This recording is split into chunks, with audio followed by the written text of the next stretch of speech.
زمانے کی جہالت کا عالم تو دیکھ اقبال، قیمتی چادریں بے جان قبروں پہ اور زندہ عزتیں بے حجاب پھرتی ہیں۔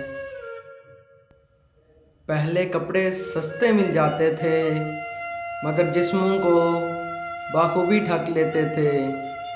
اب کپڑے جتنے مہنگے ہو گئے ہیں، بدن اتنے ہی ننگے ہو گئے ہیں۔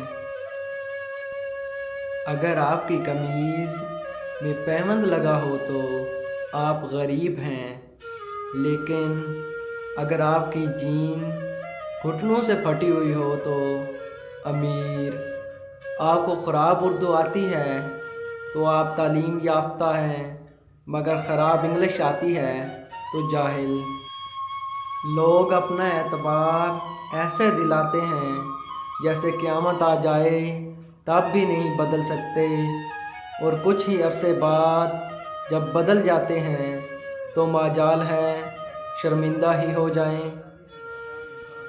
اچھا انسان ریاضی کی صفر کی مانند ہے، جس کی اپنی کوئی قیمت نہیں ہوتی، پر جس کے ساتھ جڑ جائے اس کی قیمت 10 گنا بڑھا دیتا ہے۔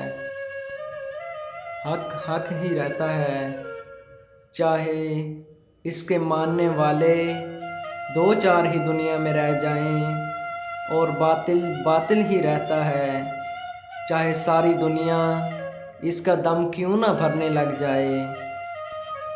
جہاں لگے اہمیت کم ہو رہی ہے وہاں جانا کم کر دو، پھر چاہے کسی کا گھر ہو، بات ہو، یاد ہو یا دل۔